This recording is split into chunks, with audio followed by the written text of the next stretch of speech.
오늘 드디어 이제 2022학년도 합격자들이 이제 방금 전에 지금 시간이 몇 시야? 12시 47분이고요. 아까 10시에 발표가 됐고, 제가 항상 이런 식이에요. 그냥 합격하면 와라. 그래서 바로 아마 온 거고, 우리 여기 옆에 있는 이제 우리 선생님 되셨네. 유진의 선생님이네요. 근데, 여러분들 제 카페 보면 알겠지만 작년도 활동명이 있어요. 그래서 제가 알고 있어요. 거제 인강생이에요. 그러니까 유명했어요. 댓글 잘 달고 자료 좋은 자료 많이 올리고 서로 응원의 댓글 달고 막 그랬던 친구라서 거제에서 인강생이었는데 저는 어떻게 알게 됐느냐? 2차 때문에 2차 때 온 거니? 네. 2차 때 저한테 사정을 했어요. 원래 인강생은 안 되잖아요. 진짜로. 근데 워낙 선한 영향력을 많이 끼친 친구고, 그다음에 조교들 회의할 때도 그 친구는 사정을 학원에다가 굉장히 사정을 많이 했다고 하는데 어떻게 할까요? 조교들이 해줬으면 좋겠다. 그래가지고 알겠다. 그래서 그때 얼굴 처음 사실 2차 때 봤고, 그 전에도 선생님하고 통화한 적이 있니? 네. 그 전에 12월 12월 말에 한번 통화했었고 이제 12월 달에 봤네요, 저를요. 그렇죠. 1년 만에 한번 이제 공부 시작할 때 저랑 상담 전화했었고 1년간 인강 듣다가 이제 왔고 그다음에 그럼 집은 원래 거제도고 자, 이제 몇 수째였죠? 실제적으로? 실제적으로는 재수 3수 정도였고 시험은 몇 번 쳤다? 4번이요. 4번 쳤고 실제로는 한 재수야, 삼수야? 일을 좀 해가지고 3수까지는 일을 조금씩 해가지고 재수 또는 삼수 같은 네. 삼수 같은 직업고 올해 합격은 경남 네. 경남 점수 깝시다. 1차 1차 85.33이요. 30점 2차 2차 176점 빼야 되잖아. 야 91.26 정도. 91.26 소수점은 잘 생각이 안 나요. 오케이. 요 정도로 지금 했었다고 하네요. 이게 지금 올해 지금 합격 점수였으니까 요 정도로 하고 그다음에 본인의 뭐 히스토리 잠깐 얘기할 거고요. 어쨌건 약간 갑자기 뭐 멘트를 준비한 게 없잖아요. 오늘 10시에 지금 합격하고 나서 어저께 밤에 전화를 받았어요. 있는 그대로 하면은 저 서울 올라와 있어요. 서류 뗄 게 있어서 서울에 잠깐 올라와 있으니까 내일 아침에 만약에 소식이 있으면 바로 노량진 선생님한테 달려갈게요. 그래서 그러자라고 제가 그 정도 어제 전화 통화를 한번 했었던 게 다고요. 자, 어쨌든 우리 유진혜 선생님 어떻게 공부를 해왔고 또 뭐가 가장 중요했었는가 많은 얘기를 할 수가 없잖아요. 그 포인트를 알고 또 끝나고 나서 직강생분들하고는 개인적으로 궁금한 거 있으면 얼마든지 물어볼 시간이 있으니까 혹시 들으면서 좀 본인한테 필요한 부분이 있는가 메모 좀 하시고 질문할 게 뭐가 있는가 그거 참 체크하시고 한번 들어보시길 바랍니다. 자. 안녕하세요. 반갑습니다.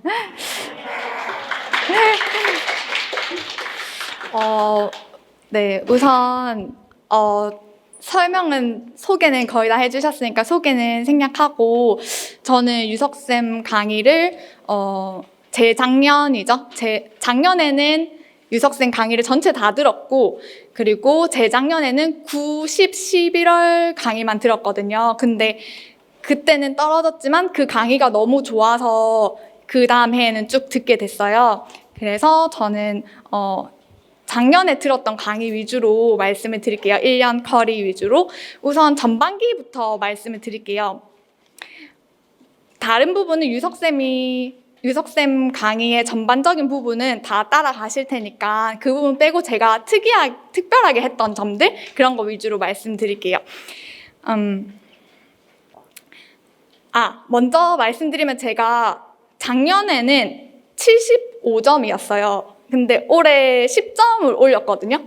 그래서 올해 어떻게 했는지 말씀드리는 게 더 좋을 것 같아서 올해 전반기, 후반기 나눠서 말씀드리겠습니다. 첫 번째는 1월에 비문학 문제, 언어 영역 있죠. 수능 언어 영역 비문학 문제를 풀었어요. 그거를 하라고 하셨던 것 같은데 제가 1월 살짝 공부 안 될 때 봤거든요. 근데 비문학 풀라고 하셨는데 그거 풀었어야 하고요. 1월에 이미. 그러고 저는 비문학이 부족하고 배경 지식이 부족하다고 느껴서 비문학 책을 샀어요. 얇은 책. 그래서 그걸로 뭐 경제나 아니면 IT 관련해서 조금 배경 지식을 확장하는 데 썼고요. 초반이니까. 그 다음 1월에 했던 게 수능 영어 영역 3개념 분석하는 거. 그거 1월에 다 당연히 끝냈어야 했고 1월 초에 끝냈던 것 같아요. 그건 다 빨리 했습니다. 그 다음 1월, 2월에 그 다음으로 한 거는 구문 분석, 구문 정리 많이 하라고 하시잖아요. 그래서 1001문 책 사서 구문 분석 제가 그때부터 쭉 했습니다. 추가로는 단어 아까 말씀하시다가 생각났는데 단어는 많이 외울 때는 하루에 7, 8시간 외웠던 것 같습니다. 그래서 초반에 좀 단어를 많이 외워서 뒤에 조금 부담감이 덜했던 것 같아요. 그렇게 1, 2월을 보냈고요. 그 다음 나머지는 유석쌤 강의 다 따라서 들었습니다. 그리고 3, 4월부터는 이제 저희가 영미소설이나 파워프로스 라이팅을 들어갔었는데 그거 계속 과제하면서 단어 정리를 했었고 여기에서도 계속 구문 분석 계속 정리했어요. 그러면 여기 파워프로스 라이팅이나 아니면 영미소설에 나오는 구문 정리 있잖아요. 그것도 추가를 계속했어요.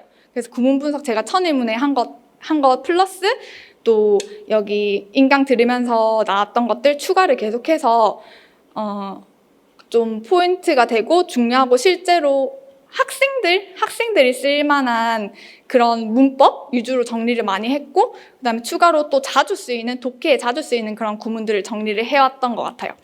그렇게 3, 4월에 계속 했었고 그리고 이제 3, 4월 되면 파워 리딩 스킬스가 끝나잖아요. 파워 리딩 스킬스가 끝나기 때문에 제가 뭐가 부족한지 한 번 더 파악을 하고 싶더라고요. 1년 부분에서. 그래서 교과서 아웃풋 특강을 들었어요. 그래서 교과서 아웃풋 특강에서 제가 아웃풋이 부족한지 아니면 독해 지문을 파악하는 게 부족한지를 파악하기 위해서 교과서 아웃풋을 들었고 교과서 아웃풋 특강에서는 교과서 내용이기 때문에 지문이 간단해요. 근데 그 문제를 풀 수 있게 그 문제가 있거든요.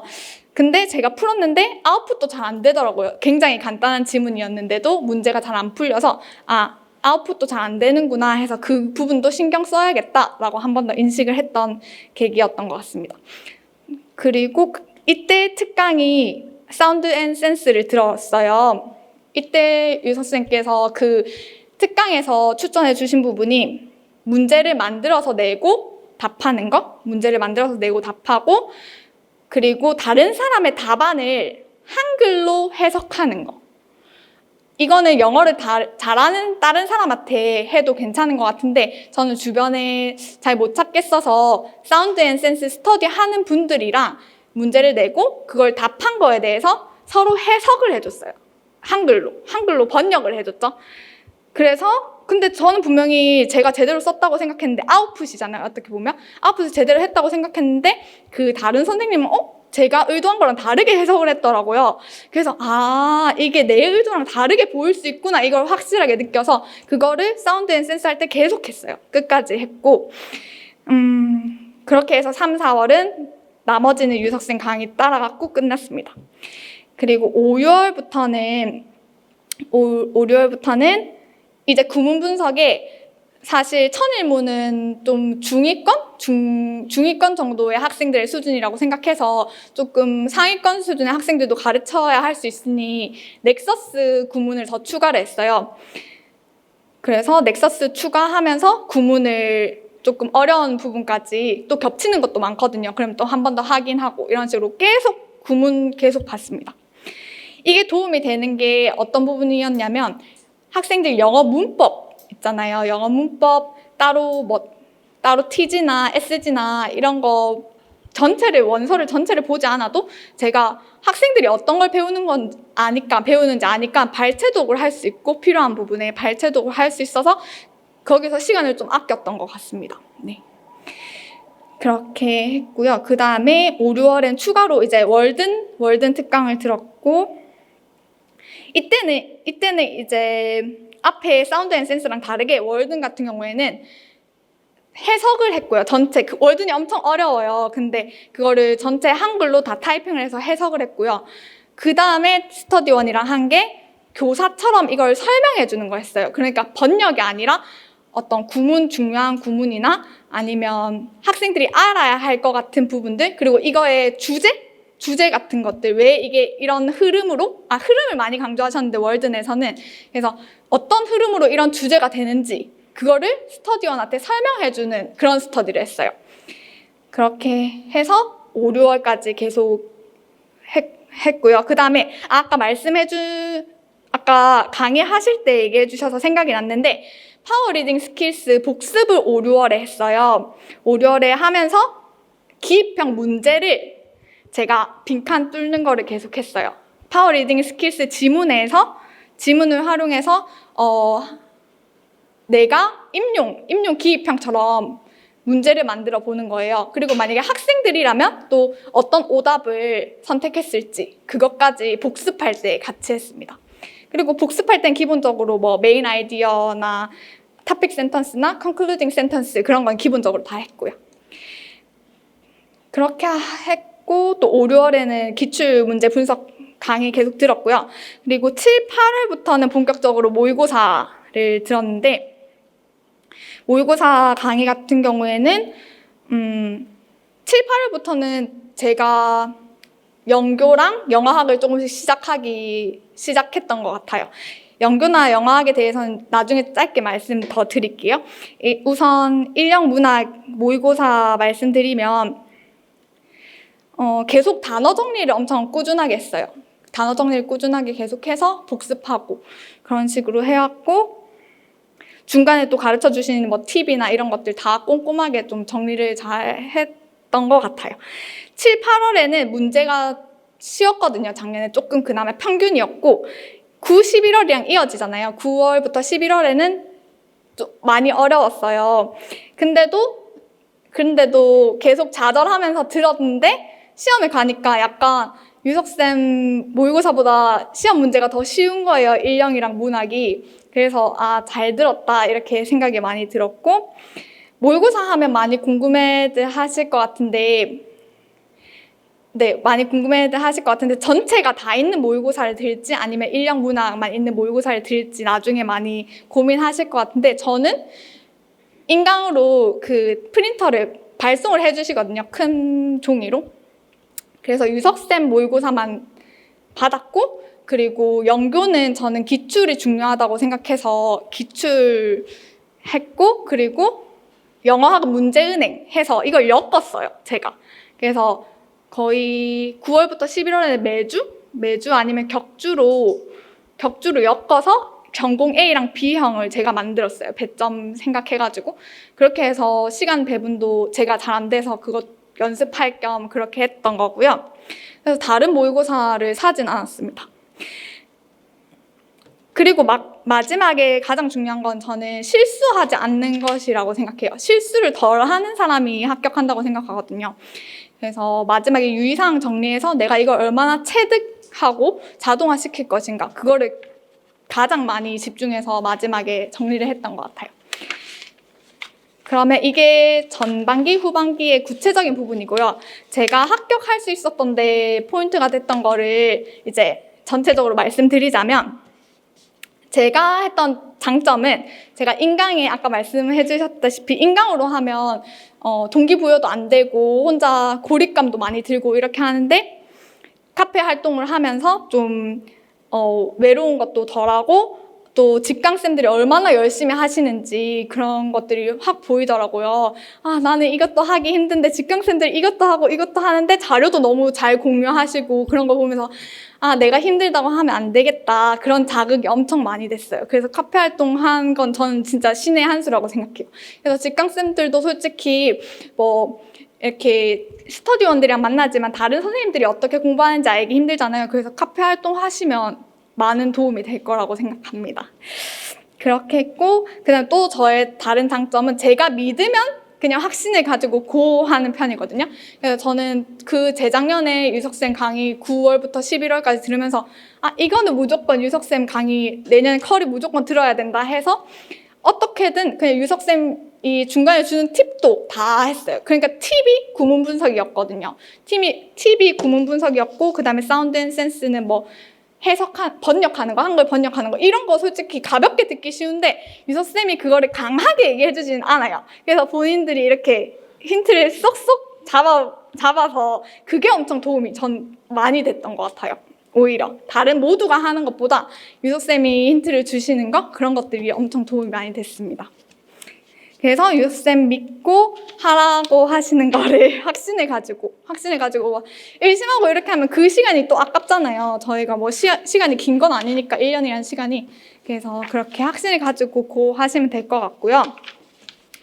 그리고 제가 시험에 합격한 이유라고 생각하는 거는 그전 기출에서 약점을 좀 정확하게 분석했던 것 같아요. 저는 인력 문학이 많이 부족하다고 생각했고, 그래서 작년 기출을 풀어보는 게 굉장히 중요한데, 초수분들은 시간에 맞춰서 그 스터디원 분들이랑 같이 줌이나 이런 걸로 한번 풀어보셔도 좋을 것 같아요.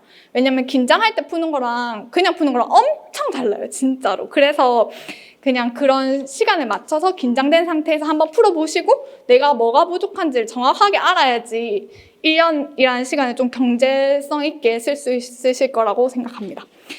그렇게 하고 그 다음 두 번째는 기출을 분석을 다 하시잖아요. 분석을 하실 때 전체를 좀 볼 수 있는 눈을 키우는 게 중요한 것 같아요.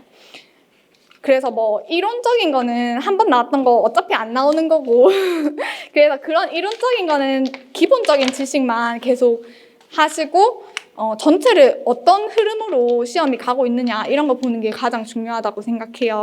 그래서 예를 들어서 저는 작년 같은 경우에는 연교는 그 스캐닝 있잖아요. 그래서 얼마나 특정한 정보를 얼마나 잘 찾느냐 그게 포인트였다고 생각했고 그 전에 분석을 할 때 그래서 그런 포인트를 집중해서 연습을 했었어요. 9월부터 11월에. 그래서 스캐닝 하는 거 그리고 디렉션을 실수 없이 읽는 거.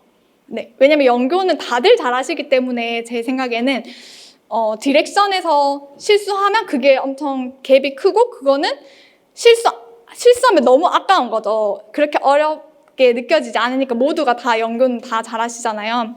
그래서 디렉션을 얼마나 실수 없이 읽느냐가 포인트라고 생각했어요. 저는 분석을 할 때. 그 다음에 영어학은 이때까지 기출을 분석했을 때 기본적인 지식하고 그 당일날에 얼마나 분석을 잘 하느냐. 그러니까 이거는 연습이 돼야 되는 거죠. 분석력이 연습이 돼야 되는 거라고 생각했는데 그렇다고 문제를 많이 푸는 건 좋아요. 근데 문제는 기출이랑 좀 달라요. 그래서 연습용이라고 생각하시고 너무 100% 의존하지 마시고 그냥 시중에 있는 뭐 영어학 문제는 기출이랑 다르다는 거 생각하시고 그냥 기본적인 지식 플러스 아까 말씀드린 분석력을 연습할 수 있는 그런 문제가 좋은 문제라고 생각합니다. 그 다음으로 영어학에서 영어 문법이 저는 제일 중요하다고 생각해요. 영어 문법은 시간을 아낄 수 있는 문제라고 생각하거든요. 그래서 영어 문법은 아까 말씀드린 대로 구문 정리하면서 학생들을 기준으로 했을 때 어떤 문제가 나올지 예측을 어느 정도 할 수 있고 그거를 영어학이랑 연계해서 한다면 영어 문법은 딱 보고 빨리 풀 수 있으니까 다른 거에 시간을 쓸 수 있다고 생각하기 때문에 저는 영어학의 전체적인 다른 뭐 복잡한 이론보다 영어 문법이 중요하다고 생각합니다. 영어학은 가서 분석력, 그거를 키워나가는 게 중요하다고 생각하고요. 그리고 교육학을 말씀드리자면 교육학은 이것도 기출을 잘 분석하셔서 어떤 포인트가 들어가야 되냐. 그러니까 어떤 키워드를 답으로 했을까? 어떤 식으로 이 문제에서 요구하는 게 뭐였을까? 그거를 분석을 많이 하시면 좋을 것 같아요. 기출 분석을. 옛날 거는 유형이 다르기 때문에 저는 한 3개년 정도만 분석했던 것 같습니다. 내용적인 부분은 교육학도 기초적인 게 들어가고 저는 면접 책 위주로 읽었었거든요. 그래서 실용적인 그런 실무적인 지식 이런 것들이 필요했다고 생각합니다. 그리고 세 번째 제가 합격할 수 있었던 이유는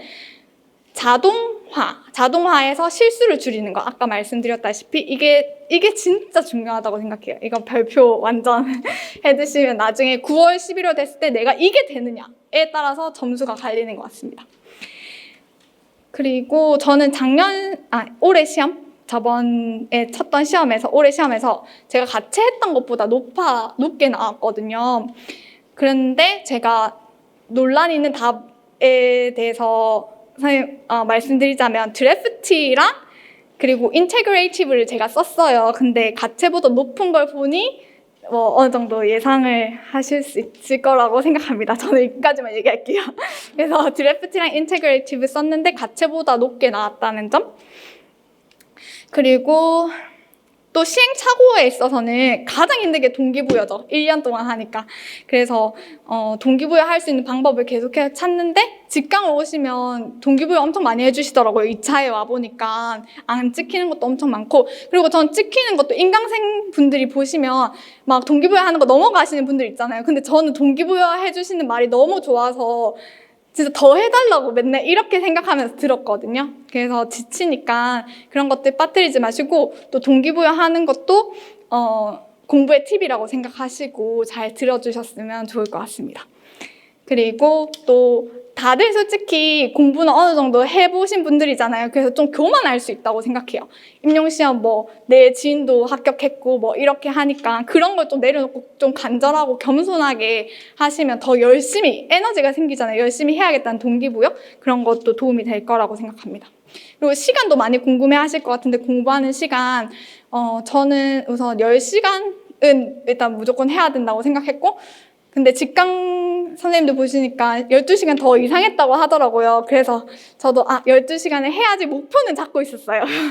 근데 안 될 때도 있었지만, 그래서 10시간에서 12시간 정도는 하셔야지 된다고 생각해요. 절대적인 시간을 무시할 수 없는 것 같아요. 왜냐면 저는 일도 해봤기 때문에 일할 때의 공부량이랑 그냥 오래 했을 때 공부량이랑 확실히 다르더라고요. 그리고 제가 유석쌤 강의 들으면서 가장 많이 머릿속에 떠올렸던 명언은 그럴 거면 하지 마. 힘들면 하지 마. 바쁘면 하지 마. 이거였어요. 그러니까 뭔가 공부 오늘 하기 싫은데 이렇게 하면 유석쌤 강의를 봤을 때 유석쌤한테 이 얘기를 했다면 유석쌤이 하지 말라고 하셨겠지. 그럼 임용 때려쳐라고 하셨겠지. 이 생각을 계속 했어요. 그러니까 해야겠는 거예요. 그래서 그런 마음으로 하시면 더 포기하지 않고 계속 꾸준히 해나가는 거, 그거 중요하다고 생각합니다. 그리고 2차를 오늘 결과가 나왔으니까 2차 간단하게 말씀드리면, 다른 쌤이랑도 얘기했는데 조금은 변별이 커진 것 같은 느낌은 들었어요, 저는. 근데 제가 아직 저희 경남 쌤들이랑은 연결이 안 돼서 정확히는 모르겠지만 2차 변별이 좀 커진 것 같은 느낌이고, 그리고 제가 2차를 준비하면서 직강을 왔었다고 아까 말씀해 주셨잖아요. 그래서 그 처음 달이 제가 그러니까 12월에 공부를 하러 올라온 거죠. 그래서 12월에 오길 엄청 잘했다고 생각이 든 게, 스터디원들이 너무 좋았고 유석쌤 믿고 다 오시는 거잖아요. 그러니까 스터디원 쌤들도 너무 좋고, 어떤 방향성이나 그런 게 유석쌤과 같은 방향으로 가기 때문에 그런 거에 대해서 혼란이 없어요. 되게 혼란이 생기면 내가 가르쳐 주느라 솔직히 시간 다 보내잖아요. 그래서 2차는 그런 부분에서 제가 왔던 게 좋았다라고 생각했고, 또 와보니까 진짜 동기부여 되는 말씀 많이 해주셔서 권태감이 들 때가 있는데, 솔직히 결과도 안 나왔는데 하기 싫잖아요, 2차는.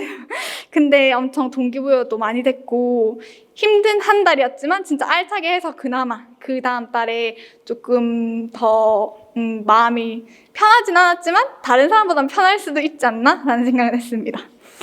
그리고 마지막으로는 다 힘들다, 이렇게 생각하셨으면 좋겠어요. 다 힘들고 다 똑같고, 그러니까 그런 생각으로 그냥 유석쌤 해주신 거, 말씀하신 거 믿고 가자, 그냥 이렇게 생각하셨으면 좋겠어요. 정말 많이 응원하고요. 힘드시겠지만 좋은 결과, 열심히 공부하시면 좋은 결과 있을 거라고 믿습니다. 네, 감사합니다.